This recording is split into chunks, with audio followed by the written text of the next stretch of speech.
Bonjour Marc, eh bien, nous te souhaitons de nouveau la bienvenue dans cette émission Héritage. Lors de notre émission précédente, nous avons parlé un peu de la culture juive musicale et de la codification et de la rupture entre les peuples environnants et la musique juive. Mais tu avais parlé un petit peu d'un sujet qui est très présent également dans la Bible, qui est celui de la danse. Et donc d'une codification de la danse. Alors, soyons honnêtes, dans les milieux chrétiens, le sujet de la danse est un sujet tabou. Et donc, j'aimerais avec toi profiter de cette occasion pour pouvoir en parler. Oui. Alors effectivement, la danse et la musique sont intrinsèquement liées. Dans toutes les cultures dont on a parlé dans la dernière émission, il y avait de la danse, aussi bien dans les toutes premières cultures animistes que dans les religions polythéistes, assyriennes, babyloniennes, égyptiennes. La danse et la musique faisaient un, bien évidemment. Alors, on ne va pas revenir sur cet épisode du veau d'or. Oui. Je vais essayer de revenir sur quelque chose de simple. Quand le peuple hébreu a rompu avec ses habitudes égyptiennes, on peut dire, après la captivité, le peuple hébreu a codifié différemment la musique et surtout la danse, en enlevant certaines connotations sexuelles liées à la danse.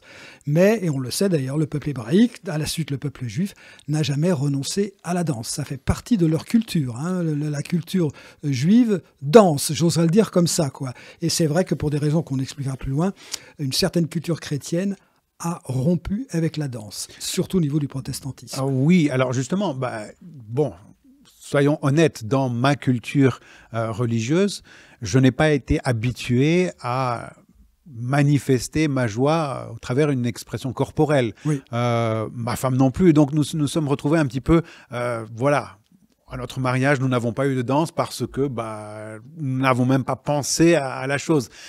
Et en fait, aujourd'hui, nous voyons une frange de la plupart des chrétiens qui se disent est-ce qu'il n'y a pas peut-être un souci par rapport à cela? Oui. Alors, il faut savoir quand même qu'au niveau de la santé, simplement, nos corps ont besoin de bouger. Alors peut-être je t'interromps, mais dans la culture chrétienne aujourd'hui, cette connotation de la danse pose quand même un souci, parce que nous voyons effectivement peut-être que dans la Bible il y a, mais nous avons souvent catégorisé cette danse comme une danse en dehors du sanctuaire, en dehors de tout ça, et du coup nous avons cet héritage relativement puritain qui nous a un petit peu figés sur nos chaises à l'église, dans la communauté. Oui. Et bon, pour te dire franchement, moi-même dans ma famille ou dans la famille de ma femme, nous ne dansons pas et nous nous retrouvons peut-être un peu figés comme des piquets, même dans notre mariage, nous n'en avons pas mis, alors qu'aujourd'hui, une bonne partie de nos milieux chrétiens sont en train de revendiquer peut-être cette volonté de vouloir danser. Alors, qu'est-ce que tu... Alors, le sujet est délicat, parce qu'il y a danse et danse. Tout le problème là, c'est que il faut savoir que la danse est une expression du corps absolument indispensable. Toutes les cultures ont dansé, culture hébraïque y compris. Quand le christianisme a été instauré, religion d'État par Rome, la danse était tout à fait là, présente. Mais si je peux me permettre, on voit souvent, alors la plupart des argumentaires contre la danse vont essayer de voir la danse qui est dans le parvis ou tout autour, dans la société culturelle, et un milieu sacré qui, lui, est totalement dépourvu d'expression corporelle. Alors, qu'on exclue l'expression corporelle dans certains cas, ok, cas de prière par exemple, de choses comme ça. Hein. On sait que dans certaines cultures, la prière et la danse sont liées, mettons ça de côté.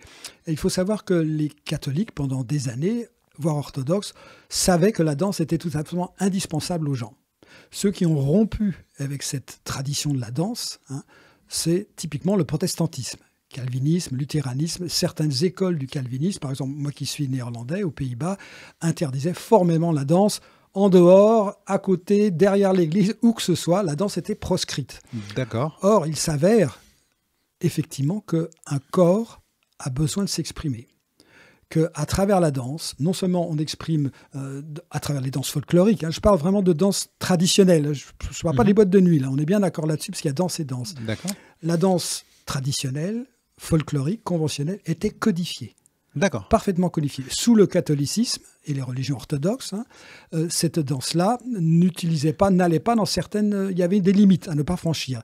Et le corps était codifié. La manière de danser d'un homme ou d'une femme était très différente. Ce qui permettait de différencier tout à fait les genres. Pour les enfants qui voyaient leurs parents danser, ils voyaient tout à fait la gestuelle, par exemple féminine, de la gestuelle masculine. Il y avait une espèce d'identification familiale, aussi bien enfants, grands-parents, petits-enfants, où on déterminait bien, on codifiait bien la manière de danser d'un homme et la manière de danser d'une femme.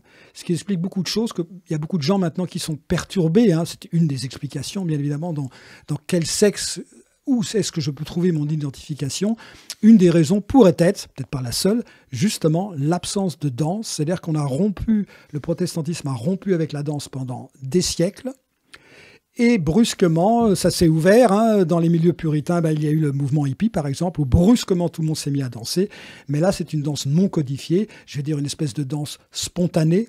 J'oserais dire le terme sauvage, qui n'a aucun rapport avec une danse codifiée. Il faut bien faire la différence entre une danse folklorique, qui est parfaitement codifiée, ce que fait l'homme, ce que fait la femme dans cette danse. Et quand on va dans un festival pop ou dans une boîte de nuit où tout le monde danse, c'est sympa, c'est festif, mais là, rien n'est codifié. Et là, effectivement, ce genre de danse-là pourrait nous ramener des millénaires en arrière dans des danses animistes ou autres. Là, on pourrait tout à fait faire une relation, oui. Alors, ce que tu es en train de dire est très fort. Je résume. Donc, il y aurait une forme d'identité des genres qui est développée au travers, justement, la danse codifiée. Tout à fait, oui. Et on retrouve cela, selon toi aussi, dans la Bible. Exact. Et dans la culture juive qui est mise en place. Et donc, autant, je ne sais pas moi, de David, de Salomon, etc. Donc, par exemple, on peut prendre l'exemple de David. Tout à fait. Est-ce qu'il va y avoir ce genre de danse? Parce que bon, il va y avoir un argument un petit peu autour de cette danse. David et sa femme vont argumenter. Du coup, aujourd'hui, certains vont dire, oui, il l'a fait en dehors. Enfin voilà, c'est toujours les arguments qui vont contre et qui nous emmènent à réfléchir et dire, non, voilà, c'est quelque chose qu'il ne faut pas faire. Parce que la femme de David, Michal, a été quand même condamnée par Dieu parce qu'elle désapprouvait la danse de David. Donc on a déjà une image très forte de, quelle que soit la manière de danser de David, il a été approuvé. Dans la mesure où sa femme, elle était complètement désapprouvée d'avoir émis, même en pensée, seulement en pensée, un jugement sur le ridicule de son mari qui dansait. Voilà.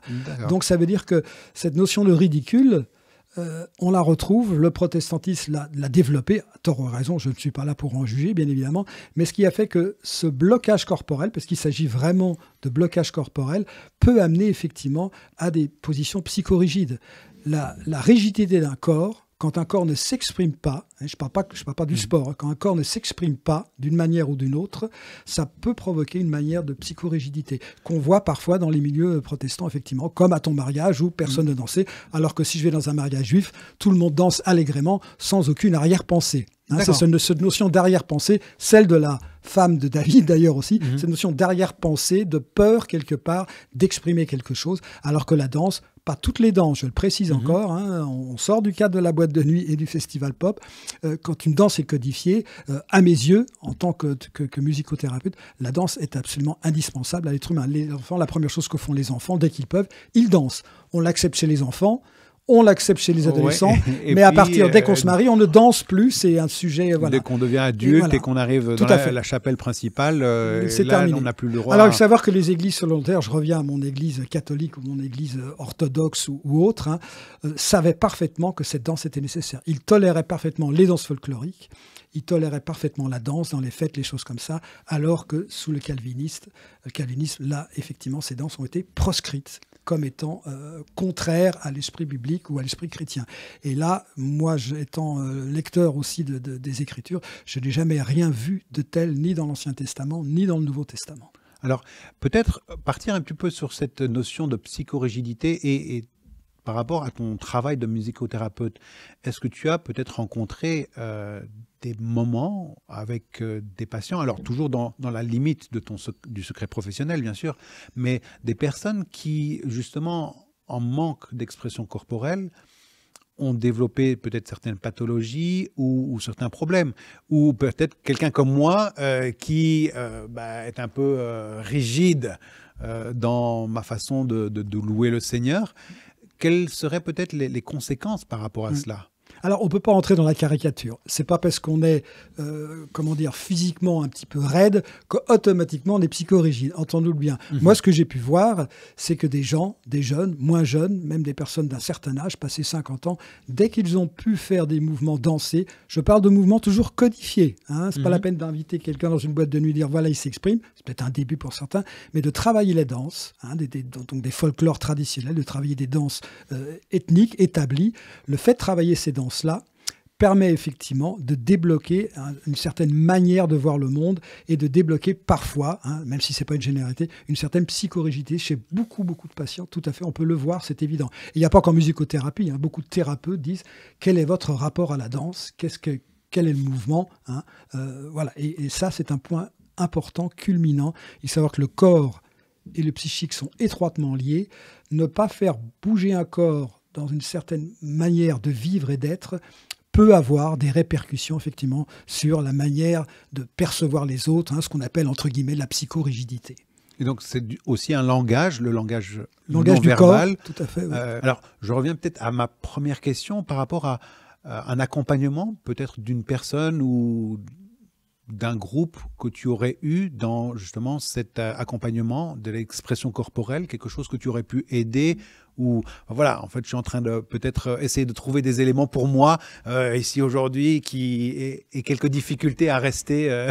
Oui, alors il faudrait surtout pas généraliser, c'est pas parce qu'on est rigide au niveau de la danse un peu physiquement qu'obligatoirement on part dans la psychorigidité, ça serait trop caricatural. Mais je me rappelle très bien avoir eu quelqu'un, une jeune mère de famille, qui avait déjà des enfants entre 5 et 10 ans, qui avait des problèmes, qui se sentait coincé, qui se sentait vraiment psychiquement bloqué dans beaucoup de domaines. Et effectivement, on lui a suggéré, parce que ces problèmes s'aggravaient, on lui a suggéré de suivre un cours de danse bien particulier, qu'elle a suivi, et ça lui a permis de débloquer énormément de difficultés qu'elle rencontrait dans sa vie quotidienne, dans ses rapports humains. Donc elle l'a expliqué, vous allez voir, je m'en suis rendu compte en commençant à danser, ces cours de danse, j'étais vraiment prisonnier dans un système psychorigide qui m'empêchait effectivement d'épanouir quelque chose en moi, notamment sa spiritualité. Donc sa spiritualité, le paradoxe, et c'est ma conviction, la danse, certaines danses, je parle toujours pas de la boîte de nuit, on est d'accord, certaines danses permettent tout à fait de développer une certaine spiritualité, comme ça a été le cas dans le peuple hébreu et toujours dans le cas du peuple juif qui n'a jamais renié la danse d'aucune façon que ce soit. Ni d'ailleurs, souvent les catholiques ou les orthodoxes, c'est une position de certains protestants, ici du calvinisme essentiellement, qui ont interdit, entre guillemets, littéralement interdit, toute forme de danse et d'amusement, parce qu'il liait bien évidemment la danse à l'amusement, à la légèreté, etc., etc.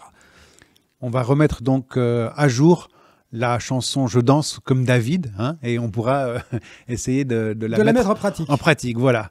En tout cas, merci Marc pour cet apport technique, une fois de plus. Et nous nous retrouvons bientôt dans une nouvelle émission qui, cette fois-ci, se concentrera sur l'histoire du christianisme.